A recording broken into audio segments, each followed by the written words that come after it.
Katatapos lang po ng Plenary Assembly ng Catholic Bishops' Conference of the Philippines. And I'd like to express my gratitude especially to all the people who prayed for the success of the meeting of all the bishops around the Philippines for the first time by Zoom dahil ho panahon ng pandemya.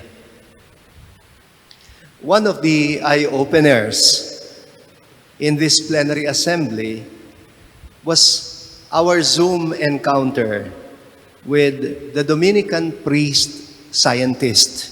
Ang pangalan ho niya, Father Nicanor Austriaco, OP, the Order of Preachers. He patiently explained to the bishops how the vaccines work in layman's language. Paano daw umuubra ang bakuna? Alam ninyo, meron siyang 2 doktorado, 2 doctorates, one in molecular biology and another in moral theology. Just the right combination of disciplines that we needed in order to be enlightened about the need for COVID-19 vaccination program in our country and in the whole world. Until that encounter, I thought that it was the vaccine itself that was supposed to fight the virus. Hindi pala ganon. Hindi pala yung bakuna mismo ang lalaban sa virus, kundi ang katawan natin, tayo din ang lalaban. The vaccine merely activates the human body to produce the antibody that is needed in order for the body to fight the virus by allowing the body to identify the enemy. And to do that, the scientists extract the spike protein from dead viruses, from the dead COVID-19 virus. Hindi ho ba the common drawing ng COVID-19 virus? Para siyang bola na may spikes. Yung palang spikes na yon that look like little nail heads. Parang spike ng rambutan, di ba? Yun pala yung ini-extract. And they inject these dead parts of the virus into our bloodstream. Hindi ba interesting yon? I really find that very interesting. Paano nga naman, how do you expect the body's immune system to fight an enemy that it cannot recognize? Kailangan ma-recognize muna siya ng katawan. And without vaccination, when the foreign element or alien virus infects us, the body does not even know that it has been invaded or penetrated, and that this intruder is already causing a lot of damage. Kung lumalaban ang katawan mo, salamat sa Diyos. The body is unable to mobilize the army of soldiers kung di niya kilala. It is unable to mobilize the antibodies that it needs.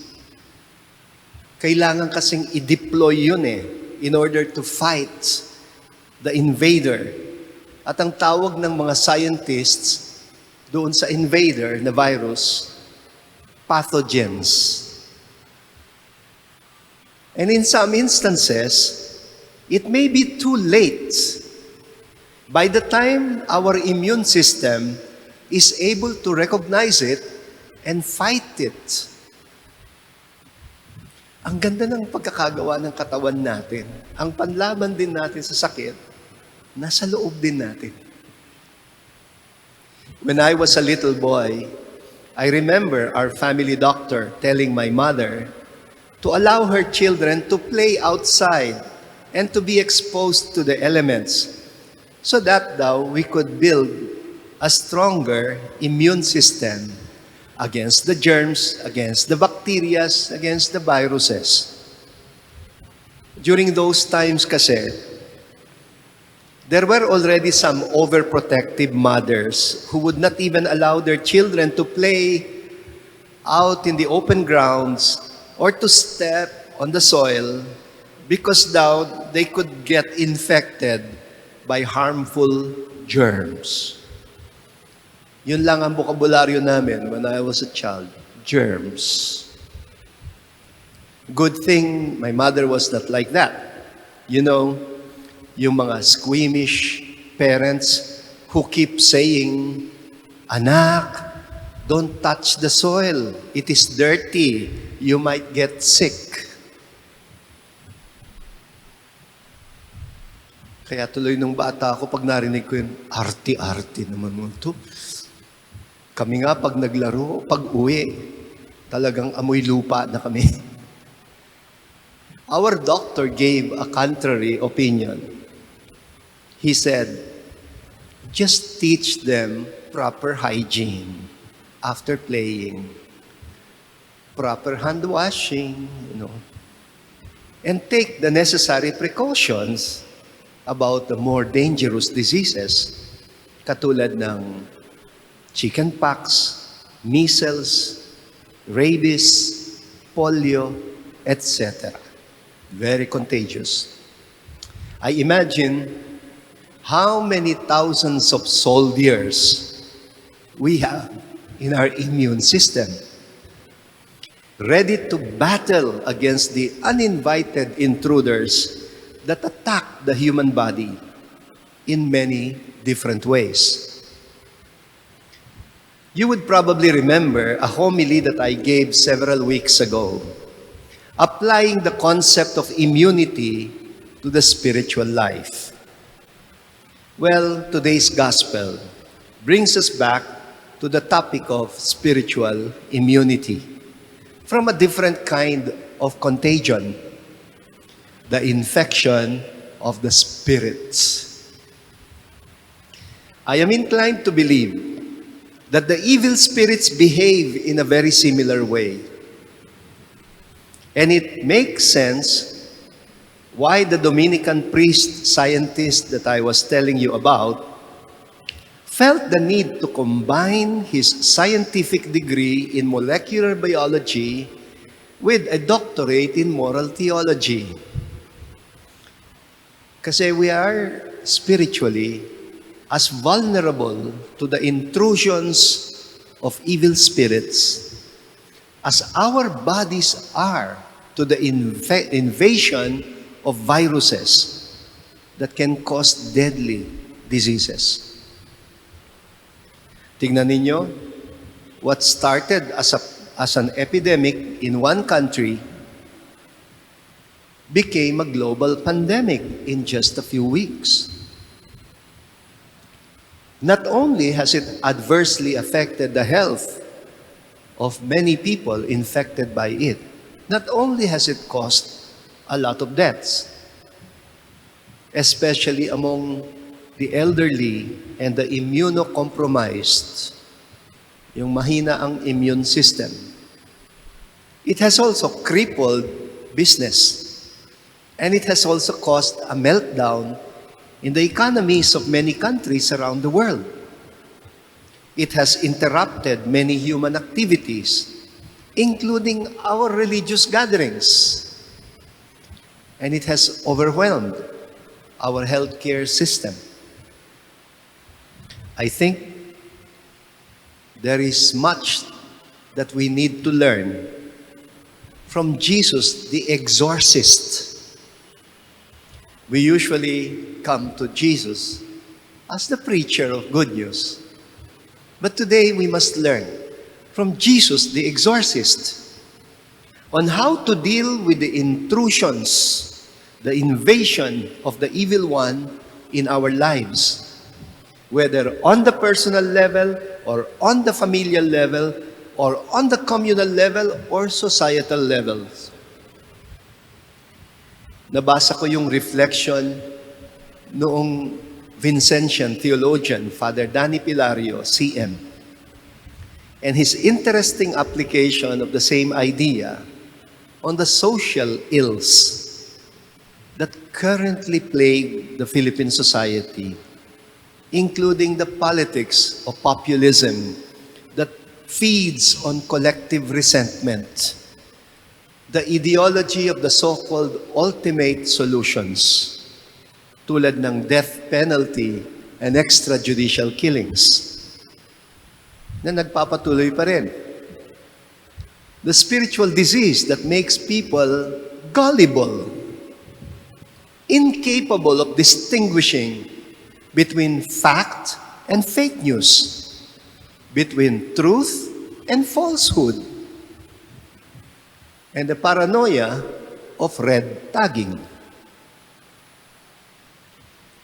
Doon sa bayan ng Sasmuan sa Pampanga, which by the way was my very first pastoral assignment pagkaordinahan ko sa pagkapari, that is the town of our sacristan, Mang Louie, and my house help, Ate Jeng. In the town of Sasmuan, I used to attend what I thought was no different from the fertility dance of Obando. Hindi ba, pag nagdebosyon ka sa Obando, sasayaw ka kay Santa Clara ng Pinong-Pino. Hindi ko na maalala nung tawag nila sa sayaw na yan. But in Sasmuan, they call it the Kuraldal. Kuraldal. And it is traditionally observed during the town's annual fiesta celebrations in honor of Santa Lucia. Ang patrona is Saint Lucy. And what I found most unique about this public ritual that may seem almost pagan to the modern eye were the parts in the dance where the people would shout in unison some collective petitions. At ang mga collective petitions nila, at the end of one cycle of dance steps, ay petitions katulad ng puwera sakit, puwera gera, puwera gutom, puwera gulo. Nagugulat ako. Exorcism siya. Away with war, away with disease, away with hunger, away with disorder. I realized that the whole dance is practically a collective ritual of exorcism, asking God to get rid of the evil spirits that invade our lives and our communities. Not only do the people shout in unison, sabay-sabay, they also move together in unison. They follow the same dance steps. And they enter collectively into a state of prayer. Sa kauulit, titignan mo yung mga tao, parang nakatrance na sila. The same state of prayer that links them up spiritually with one another. They are like a whole army of antibodies being deployed to fight the unseen enemy. But first, they make sure they are able to name the enemy. Puwera sakit, puwera gera, puwera gulo, puwera gutom. In our gospel today, it is the evil spirit that is trying to name Jesus. Ang tapang nung masamang espiritu. Anong pakialam mo sa amin, Jesus ng Nazaret? What have you to do with us? I know who you are, sabi pa niya. Pero alam ni Jesus how to counteract his ploy. He tells him to shut up. And he commands him to leave the man. In another story of exorcism, in chapter 5 of the Gospel of Mark, we are told that Jesus challenged the intruding spirit to identify himself. Meaning, parang ang message ni Jesus, you don't name me, I will name you. And the intruders, kasi sabi ni Jesus, what is your name? The intruders apparently shouted. Ang sabi nila, Legion. Legion. There are many of us. Hindi lang isa. Marami kami. Pulutong kami. And it is after naming them that he is able to expel them. Let us go back now to the vaccines. Should we or should we not support the vaccination program? But of course we should. You know, I think the tendency to be swayed towards an anti-vaccine thinking on the basis of fake news, conspiracy theories, and anti-science theory or rhetoric is also part of the strategy of the evil one, so that it can cause more damage in our lives. The church has never been anti-science, because science, medicine, this is a gift of God. Like Jesus, we should be intelligent enough to name our fears, our suspicions, our biases and prejudices, if we want to be able to exorcise our society from the attacks of the evil one. We have to learn the exorcism dance.